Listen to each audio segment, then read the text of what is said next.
Тэгэхээр өнөөдөр хүртэл манай Монгол улсын бидний хийж чадаагүй зүйл бол үндснийхээ үнэлгээний тогтолцоог бид нар хийж чадаагүй байна. Өнөөдрийн хүүхдийн дүн тавьж байгаа энэ тогтолцоо шударга бас тогтолцоо, хуурамч тогтолцоо.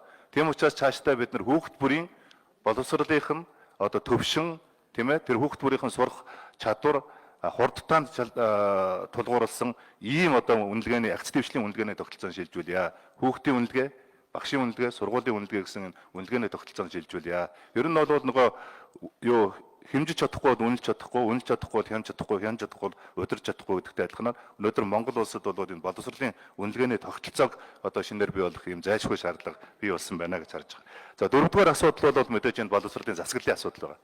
Тийм ээ сургууль цэцэрлэгүүдийн удирдлагуудыг улс төрөөс хит хараад томилгоо байна. Тийм учраас энийг тодорхой яг мэрэгжлийн чадамж дээр үндэслэн ийм одоо тогтолцоонд шилжүүлэх нь зүйтэй юм байна гэж.